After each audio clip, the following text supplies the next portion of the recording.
우리가 늘 보고 있는 뉴스는 하루도 거르지 않고 죽음을 보도합니다. 폭탄 테러의 희생자, 건물 붕괴와 화재, 그리고 교통사고를 당한 사람에 이르기까지 하루도 빠짐없이 죽음을 접합니다. 하지만 죽음의 소식을 듣고도 우리 마음속에 특별한 동요가 일지 않습니다. 알지 못하는 사람의 죽음에서 애가 타는 듯한 슬픔을 느낄 사람은 없습니다. 뉴스가 보도하는 죽음은 되풀이되는 일기예보만큼이나 일상화되어 버렸습니다. 어떤 일에 구경꾼이 되는 것과 당사자가 되는 것은 다릅니다. 당사자와 구경꾼 사이에는 천국과 지옥처럼 넘을 수 없는 분리의 선이 있습니다. 음행 중에 끌려온 여인이 있습니다. 수치스러움에 지옥 같은 시간이 흐르고 있습니다. 죽음으로 귀결된 심판은 이제 두려움마저 더해 이미 지옥에 있습니다. 이 여인과 분리된 구경꾼들의 무리가 모여 있습니다. 돌을 꼭 쥔 채 호각 소리를 기다리듯 예수님의 당황스러운 표정과 떨리는 판결을 기다리고 있습니다. 이제는 구경꾼이 아닙니다. 여인을 판결하는 심판자가 되었습니다. 땅에 글을 쓰기 시작하자 심판자가 아닌 분리의 선을 넘어 죄인의 자리에 서 있는 당사자가 되었습니다. 이 지독한 경험을 하고 그 자리를 모두 떠나게 됩니다. 구경꾼들이 떠나간 자리, 성경의 내용을 읽다 보면 우리도 구경꾼이 되어 있습니다. 이 사람들은 왜 떠나갔을까요? 떠나간 자리에서 가장 먼저 보고 싶은 것은 아마 땅에 무엇라고 쓰셨을까 하는 궁금함일 겁니다. 궁금하시죠? 저희 같은 사람들이 많은 것 같습니다. 많은 학자들이 여러 사료들을 바탕으로 땅에 쓰신 글씨를 유추해 보기 시작을 했습니다. 황당하지만 제법 무게 있게 받아들였던 내용 중에 하나는 예수님이 주어진 상황이 곤란해서 시간을 벌기 위해 무언가 쓰는 척 그리는 척 했다라고 얘기를 하고 있습니다. 그리고 우리에게 잘 알려진 것 중에 하나는 사람들의 죄를 기록하셨거나 십계명을 기록하셨을 것이다 라고 말합니다. 좀 더 드라마틱한 해석으로는 간음죄를 범한 사람들의 이름을 하나하나 기록했을 것이다 라는 겁니다.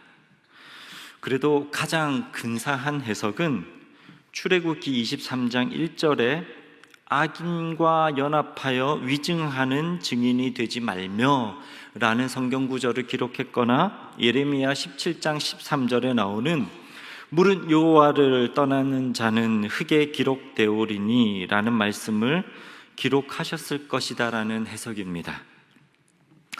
어떤 해석이 가장 마음에 드십니까? 제일 좋은 대답은 분명히 어떤 글을 쓰셨는지 우리는 알 수 없다라는 것입니다. 단지 율법에 대한 것을 쓰셨을 것이고 율법을 잘못 적용하고 있음을 지적하는 내용이었을 것입니다. 이것만으로도 충분합니다. 만약 땅에 쓰신 내용이 중요했다면 요한은 반드시 우리에게 알려주었을 것입니다. 이제 우리가 궁금해야 할 것은 땅에 쓴 글씨가 아니라 땅에 글을 쓰고 계신 예수님에 대해서 더 궁금해야 합니다. 제가 미국에서 공부할 때였는데요. 교수님이 오래된 다른 언어로 된 성경을 가지고 들어오셨습니다. 오늘 읽은 요한복음 8장을 보여주셨습니다. 그런데 독특하게도 그 성경에는 7장 53절에서 8장 11절까지의 내용, 지금 오늘 읽었던 내용이 없었습니다. 혹시 가지고 계신 성경을 한번 보시면요, 우리 한글 성경에도 7장 53절부터 8장 11절까지의 내용을 가로로 묶어 놓은 것을 볼 수가 있습니다. 그리고 성경 아래 쭉 내려가 보시면 1번이라고 표시된 곳에 이렇게 써 있습니다. 어떤 사본에 7장 53절부터 8장 11절까지는 없음, 이렇게 나와 있습니다. 우리가 오늘 읽은 이 내용이 요한복음에 기록된 것이 논란이 되는 것은 성경이 기록되던 초기였었습니다. 요한복음의 이 본문을 망설이는 이유는 적어도 표면상으로는 이 본문이 성적인 죄에 대해 예수님이 개방적인 태도를 갖고 있음을 표명하는 것처럼 보였기 때문이라고 합니다. 당시 교회에서 간음한 이들을 받아들이려면 많은 시간이 필요했다고 합니다. 받아주긴 한 거죠. 옛 교회 문헌에 보면 간음한 여배우가 용서받기 위해 필요했던 시간은 15년이었다고 합니다. 꽤 길죠. 남자 옷을 입고 예루살렘을 여행한 후에 감난산 동굴에 운둔자로 살았던 시간들이 인정되면 받아들였다라고 합니다. 이런 내용에 비해 단번에 용서를 받는 간음한 여인의 이야기는 당시 교회가 받아들이기 힘든 내용이었을 것입니다. 하지만 오늘날의 교회는 요한복음에 이 이야기가 등장하는 것을 어렵지 않게 받아들이고 있습니다. 가장 중요한 이유는 요한복음 7장 1절에서 시작해서 8장 59절에 끝나는 이 긴 이야기가 어떻게 설명되면 좋을지 마치 잘 표현해주는 예화처럼 우리가 오늘 말씀이 등장하고 있습니다. 요한에게 이 이야기는 아주 중요합니다. 요한복음 7장과 8장에 끊임없이 나오고 있는 많은 무리들이 예수님에 대해 궁금해하고 있는 것, 예수님이 참된 메시아일까에 대해서 궁금해하고 있는 것에 대해서 아주 혼란스럽고 어려운 내용에 대해서 요한은 예수님이 누구신지를 잘 설명해 주기 위해 간음한 여인에 대한 사건을 마치 예화처럼 가지고 오고 있습니다. 제가 여름 성경학교나 수련회가 시작되면 마지막 시간이 되면 굉장히 부담스럽더라고요. 여름 성경학교나 수련회를 참석해 보신 성도님들도 잘 아시는 것처럼 마지막 시간이 되면 꼭 하는 거 있잖아요. 목사님 될 사람 손 들어봐, 선교사님 될 사람 손 들어봐. 한 번씩 들어보셨죠, 그죠? 저는 목사 아들이었는데요. 이 시간이 되면 제게는 선택권이 없더라고요. 손 들어봐라는 말과 동시에 모든 사람들이 저를 쳐다보기 시작을 했었습니다. 손 드는 게 아니라 꼭 손든 사람 일어나봐 하잖아요. 그럼 저는 무조건 일어나야 했었습니다. 그리고 이런 얘기를 꼭 하시죠. 축복 같지만 간담이 서늘한 한마디, 이제 서원했으니 지키지 않으면 하나님께서 다리를 부러뜨려서라도 세워놓을 거야, 뭐 이런 얘기들. 부담감에 선교사보다는 목사가 되어야 하나 이런 생각을 할 때였습니다. 목사가 되려 하니 예수님이 정말 하나님이실까? 이런 질문이 제 삶에 찾아오기 시작을 하는 거예요. 그때 때마침 이단에 빠졌던 친구가 틈만 나면 성경책을 들고 들어와서 저한테 이상한 질문을 하기 시작하니까 진짜 예수님이 누구신지 너무 혼란스러웠던 적이 있었습니다. 뜻밖이었습니다. 저는 잘 안다라고 생각을 했는데 또 예수님에 대해서 아주 당연하다라고 여겨졌던 것들이 또 궁금해지기 시작을 했습니다. 혼란스러움과 궁금함은 예수님과의 또 다른 좀 더 인격적이고 뜨거운 만남 가운데 저는 은혜 안에 해결되기 시작을 했었습니다. 하지만 오늘 말씀에 이전에 따라가 보면 예수님을 따르던 제자들에게 저와 같은 혼란스러움들이 찾아오기 시작했던 것 같았습니다. 예수님을 잘 안다고 생각했으나 예수님이 자신이 메시아 되심을 가르치기 시작하셨을 때 제자들은 어려웠습니다. 이 어려움 속에 심지어 예수님을 떠나가는 제자들이 생겨나기 시작을 했습니다.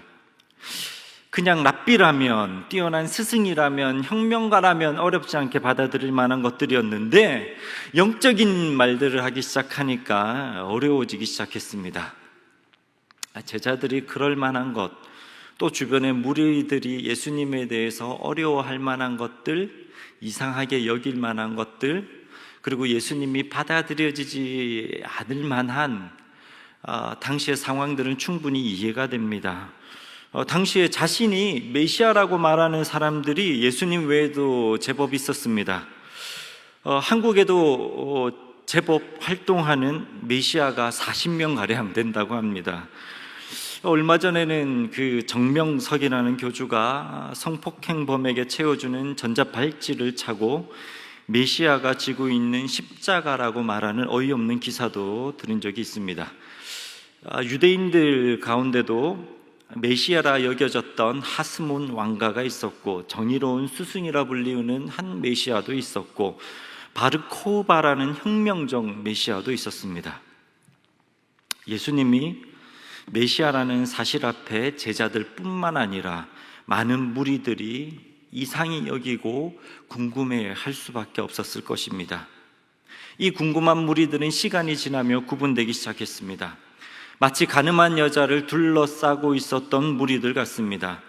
예수님을 잘 알고 싶어 가르침을 받고 있었던 호의적인 무리들이 있었고, 잡혀온 여인을 구경하려 모여든 그냥 호기심에 가득 찬 무리들이 있었고, 의도를 가지고 예수님의 정체를 밝히려는 적대적 무리들이 있었습니다. 근데 이 무리들의 관심은 여자는 아니었습니다. 율법을 지키는 것도 아니었습니다. 무리들은 예수님이 궁금했습니다. 탁월한 율법 교사이거나 랍비 정도가 아닐까, 사기꾼은 아닐까, 귀신 들린 사람은 아닐까, 예수님이 정말 메시아일까, 예수님의 정체가 궁금했었습니다. 특별히 종교적, 인종적, 정치적 기반을 지닌 자들, 자기 권력을 유지하고 강화하는 데 관심이 있었던 세력들은 더 궁금했습니다. 이 사람들은 예수님의 인기가 더해갈수록 궁금함은 두려움이 되었습니다. 만약 예수님이 사역을 계속하신다면 모든 사람이 그를 믿을 것이고, 로마인들이 와서 자신들과 민족들의 땅과 재산을 빼앗아 갈 것이라는 이상한 결론마저 내리게 됩니다. 민족과 그 민족 종교 수호자로서 또한 자신들의 지위를 상실하지 않기 위하여 그들은 예수님을 죽이기로 결정하고 쫓아다닙니다. 이들은 이러한 모사를 위해 그 여인을 일회용 소모품에 지나지 않게 이용하려 합니다. 간음이라는 단어는 여자가 결혼했거나 약혼한 것임을 입증하고 있습니다. 신명기 말씀에 따르면 그 여자가 결혼한 여자인지 약혼한 여자인지를 따져야 했습니다. 약혼한 여자라면 돌에 맞아 죽어야 하지만 결혼한 여자는 목을 메어 죽어야 했습니다. 이러한 판단보다 이들의 접근 방식을 살펴보면 목적은 예수님을 덫에 걸리게 하는 것입니다. 모세의 율법을 따르지 않는 메시아이거나 자신의 가르친 사랑의 계명을 저버린 모순된 메시아로 만들어 거짓된 메시아라는 정체를 드러내려 하는 것이었습니다. 예수님의 정체가 드러낼 수 있도록 그들은 여자를 공적으로 사형해 갈 생각이었고, 예수가 직접 그 판결을 내리기를 원했습니다. 판결 이후 예수의 정체는 드러나고 이 모든 소유는 종식될 것이라는 것이 그들의 생각이었습니다. 종교 지도자들은 이 모든 방식이 정의로운 것이며 율법적인 것이라 생각했습니다. 그래서 자신들을 선하다고 여겼습니다. 예수님이 선한 자신들을 거부하신 것으로 이해했고, 자신들을 거부한 것은 악이라고 생각했습니다. 선을 위해서 우리를 거부한 메시아를 죽여도 된다는 것이 그들의 생각이었습니다. 자신들의 선함이라는 기준 안에 갇혀 메시아 대신 선하신 예수님을 이해할 수가 없었습니다. 예수님의 대답은 그렇다면 선한 사람이 돌로 치라는 것이었습니다. 그러자 그들의 선의 기준에서 그들은 8장 마지막 절에 여인에게 던지지 못했던 돌을 예수님을 향해 돌을 던지려고 합니다. 그들은 분명 악했습니다. 간음의 원래 의미는 우상숭배입니다. 선악과 아래서 하나님을 저버린 것, 하나님을 대적했던 것을 행음했다고 표현합니다. 가나안의 신을 섬겼고 하나님을 버렸던 것이 영적 간음입니다. 이들은 하나님을 저버린 듯이 메시아 대신 예수님을 저버리고 있습니다. 악의 기준은 세상이 예수님을 저버리는 것입니다. 사악한 사람들은 자칭 선하다 말하며 메시아이신 예수님을 십자가에 못 박았습니다. 여인은 율법에 대한 완고한 헌신으로 무장된 남자들에 둘러싸여 있습니다. 선한 일이며 정의로운 일이라 확신하며 돌을 꼭 쥐고 서 있는 자들 속에 예수님은 자신이 누구인지 보이시기 위해 사람들의 시선을 끌어모으기 시작하셨습니다. 영화에서 카메라가 장면을 앵글에 담아놓듯이 오늘 말씀은 한 장면들을 따라 흘러가고 있습니다. 카메라 렌즈는 마치 우리 시선과 같습니다. 우리의 시선은 말씀이 보여주는 것을 수동적으로 따라가며 읽고 있습니다. 먼저 앉아서 가르치시는 예수님께 시선은 몰려 있습니다. 음행 중에 잡힌 여자가 끌려 들어오자 모든 시선은 여자를 향하게 됩니다. 그리고 고소하는 종교 지도자들의 시끄럽고 날선 소리를 따라 시선은 또 한 번 바뀌게 됩니다.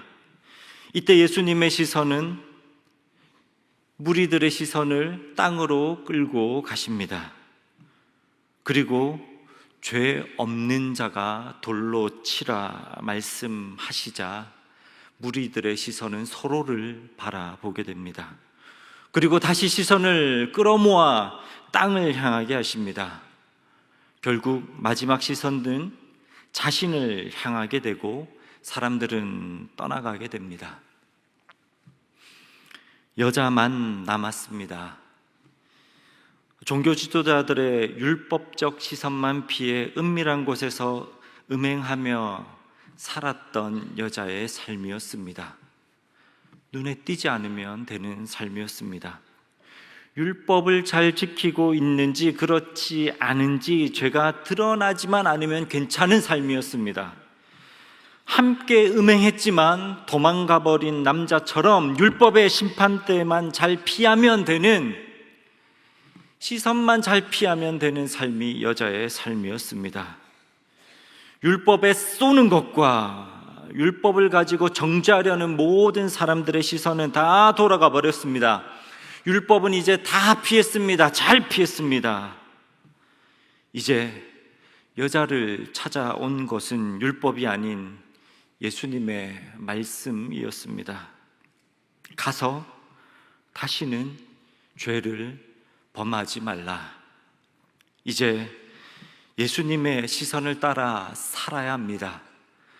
여자를 찾아왔던 율법의 시선이 아니라 예수님의 시선을 따라야 사는 여자의 삶이 되었습니다. 예수님의 훈계와 자비로운 말씀은 여자의 삶을 율법의 시선을 피해서 자유롭게 사는 것 같았지만 율법에 매여 살았던 여자의 삶을 오히려 예수님의 시선 안에 묶여두는 것 같지만 자유롭게 만들었습니다. 죄로부터의 자유의 가능성은 율법이 가져오는 위협이나 율법이 가져오는 두려움이 아니라 예수님의 시선이 가져오는 용서와 사랑의 결과였습니다. 이것을 해방이라고 합니다. 율법은 고소하고 쏘고 죽이는 것이지만 예수님의 시선은 돌이키게 하고 돌아보게 하고 죄가 싫어지게 합니다. 너를 정죄하지 아니하노리라는 말씀처럼 그녀가 결백하다라는 뜻이 아니라 죄를 다루시는 예수님의 주권을 나타내고 있습니다. 예수님이 죄를 사하시고 용서하시는 참된 메시아 되심에 대해서 가르쳐주고 있습니다. 예수님, 당신은 누구십니까? 나는 메시아라 드러내고 계시는 예수님에 대해서 이해하지 못하고 혼란스러워하는 제자들, 무리들, 적대적으로 행하는 이들 앞에서 예수님이 죄를 다루시는 메시아 되심에 대해서 보여주고 계십니다. 메시아 되신 예수님은 율법을 다루시고 해석하시고 완성하셨습니다. 율법의 저주로부터 행하셨던 것은 예수님은 용서를 선언하는 것이었습니다. 십자가에 달려 율법의 저주 아래서 여자가 아닌 우리를 용서하셨습니다. 하나님을 모른 채 세상과 행음하며 살았던 우리를 용서해 주셨습니다. 내가 하는 일이 정의고 나만 선하다고 여기며 하나님을 멀리하며 살았던 우리를 용서해 주셨습니다. 십자가에 가늠한 여인을 끌어안듯이 우리를 끌어안으시며 용서해 주셨습니다. 용서의 은혜를 경험하면 다시는 죄의 길에 가지 않게 됩니다. 여자가 용서를 받고 다시 남자에게 달려가 행음을 하였을까요? 아니요. 용서의 은혜를 경험하면 결코 그럴 수가 없습니다. 나를 죽음에서 건져주신 이를 기억하며 살아가는 것, 나를 죽음에서 건져주신 이를 아는 것, 그분과 함께 그분의 말씀대로 살기 위해 몸부림치는 것, 바로 이것이 십자가의 용서를 내 삶 가운데 누리며 살아가는 것입니다. 탁발 수도회라는 아시시의 성 프란체스코에게 있었던 일이라고 합니다. 제자들이 죽을 가져다 놓고 우리 금식했으면 좋겠다라고 얘기를 했답니다. 이때 모두가 함께 마음을 모아서 금식하려고 하는데 한 제자가 죽을 먹으려 했습니다. 모든 제자들이 그를 향해 손가락질하며 경멸하기 시작했습니다. 이때 프란체스코가 그 옆에 있던 죽을 들고 같이 먹기 시작했습니다. 다 먹은 후에 이런 얘기를 했습니다. 우리 밥 굶으면서 사람 미워하지 말고 밥 먹으면서 사람 사랑하자.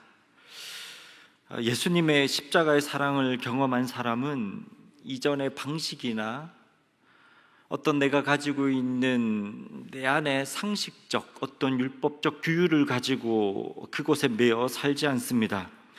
율법을 피해 어둠에 있는 여인에게 예수님은 빛이셨습니다. 빛을 따라다니면 어둠에 더 이상 살 수 없게 됩니다. 이것이 바로 예수님이 말씀하셨던 나는 빛이다, 나를 따르는 자는 어둠에 다니지 아니하고 빛에 거하게 될 것이다라는 가르침이며 선언이었습니다. 이제 여인은 세상의 빛 대신 예수님을 따라서 살아가게 될 것입니다. 십자가의 용서 외에는 이런 삶이 우리에게 허락되지 않습니다. 이것을 은혜라고 합니다. 그리스도인들이 가장 이해하기 어려운 단어는 은혜라는 단어입니다. 우리는 은혜로 대하는 대상을, 우리를 은혜로 대하는 대상을 만난 적이 없기 때문입니다. 은혜는 인간의 대가와 행위에 관계없이 거저 베풀어 주시는 하나님의 긍휼의 행위, 사랑의 행위입니다. 우리는 하나님의 사랑을 얻기 위해서 무엇인가를 해왔고 조건이 되어야 된다고 생각합니다. 아닙니다. 은혜는 조건도 어떤 행위도 없는, 은혜는 어떤 해석도 없는 것입니다. 굳이 해석하자면 은혜란 하나님이 우리를 대하는 방식입니다. 하나님이 우리를 대하는 방식임은 용서의 방식이었고, 그 용서의 방식 안에 우리는 그 사랑의 은혜를 입으며 살아왔습니다. 사랑하는 성도님들, 어떻게 살아가고 계십니까? 단단히 굳어있는 종교적 시선에 매여 살아가고 계십니까? 아니면 은혜의 시선을 따라 살고 계십니까? 예수님이 종교적 랍비가 되어서, 아니면 내가 제대로 알지 못하는 한 스승이 되어 곁에 계십니까? 아니면 내게 생명을 주시고 용서의 놀라운 은혜를 베푸신 참되신 내 주님으로 살아 계십니까? 제가 존경하는 목사님께서 보내주셨던 글이 하나 있었습니다. 목사님께 일어났던 일이었는데요, 목사님께서는 낙도 선교를 하시는 분이십니다. 이런 내용이었습니다. 관사도라는 섬이 있는데 그 섬에는 관장리와 관사리가 있다라고 합니다. 그중 관장리에는 300년 동안 섬겨온 당산나무 두 그루가 있었습니다. 이 두 그루는 북방신과 남방신을 섬기는 나무였습니다. 그런데 이상하게도 이 관장리에는 이 훌륭한 신이 있음에도 불구하고 병도 자주 들고 암도 걸리는 사람이 많이 죽어나가기 시작했답니다. 한 교회 장로님이 섬에 들어오셨습니다. 북방신 비석을 없애겠다고 망치질하기 시작하셨습니다. 근데 망치로 어떻게 없앨 수가 없어 멈추었다고 합니다. 그리고 나서 이 장로님이 육지로 가셔서 또 집으로 가시는 길에 교통사고를 당해 사망을 했다고 합니다. 그 소문이 섬에 돌고 돌았습니다. 마을 주민들은 더욱 당산나무 선왕당을 신봉하기 시작했습니다. 이 소식을 듣고 관장리 출신인 해인사 주지가 관장리에 법당을 지으려 한다는 이야기가 돌기 시작했습니다. 이 소식을 듣고 목사님은 법당보다 교회를 먼저 세워야 된다라는 생각이 들었고 하나님께 기도하기 시작을 했습니다. 하나님께서 어느 서울의 한 교회를 사용하셔서 1억을 기부하게 했고 관장리에 예배당 겸 낙도 선교센터를 짓게 되었습니다. 그런데 관장리에 예배당을 세우고 난 뒤 360년 된 당산나무 한 그루가 시름시름 앓다가 죽어버렸습니다. 진도군에서 살리려고 수액을 넣고 별일을 다 했는데 죽어버렸습니다.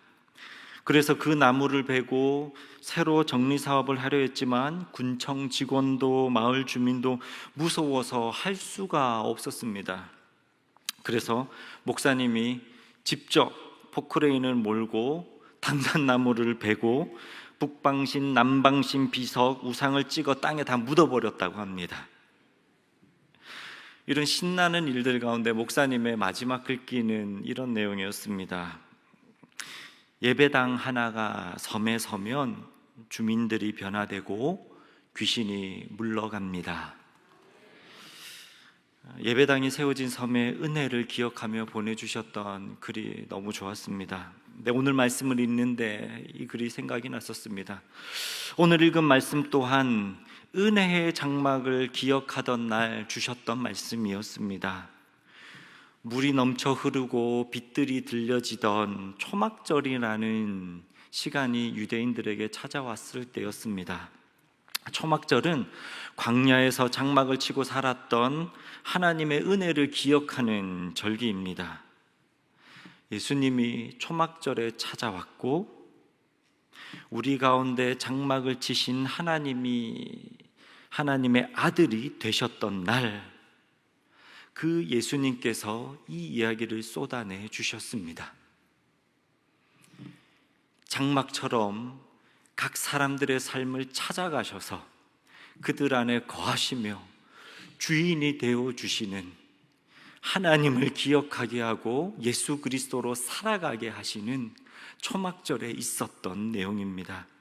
예수님의 육신은 새로운 장막이 되셨습니다. 초막절에 여인의 뜰에 불이 밝혀지던 것처럼 가늠한 여인을 찾아와 빛이 되셨습니다.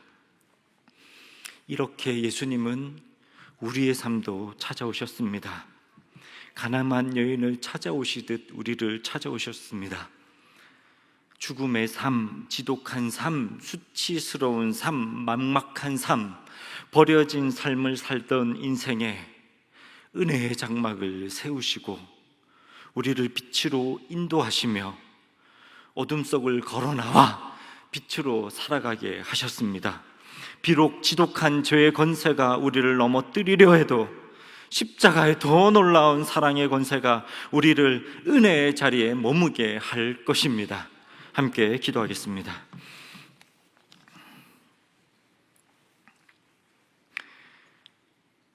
가늠한 여인을 통하여 예수 그리스도가 누구신지를 보여주신 우리 주님, 생명의 주관자 되시며 죄악을 소멸하시며 용서하시며 새 생명을 불러주시는 놀라운 하나님 아들 되시며 메시아 되신 우리 주님을 기억합니다. 하나님, 그 놀라운 은혜의 사랑을 우리가 입었으니 그 용서의 사랑과 그 은혜의 놀라운 진리 속에 살아가게 하여 주시옵소서. 가늠하며 행음하는 삶을 버리게 하여 주시고, 아까운데 여호와 하나님을 멀리하며 예수 그리스도를 잊어가는 삶이 아니라 여호와 하나님의 빛 가운데에서 예수 그리스도를 날마다 바라보며 기억하는 삶 되게 하여 주시옵소서. 그래서 우리의 삶에 여호와 하나님의 장막이 펼쳐지게 하여 주시고, 여호와 하나님의 성령의 생명의 물이 흐르는 삶이 되게 하시며, 예수 그리스도의 생명의 빛이 우리 안에 환하게 비춰져 그 걸음을 따라 살아가는 생명의 삶, 생명의 제자들, 생명의 그리스도인 되게 하여 주시옵소서. 예수님의 이름으로 기도합니다. 아멘.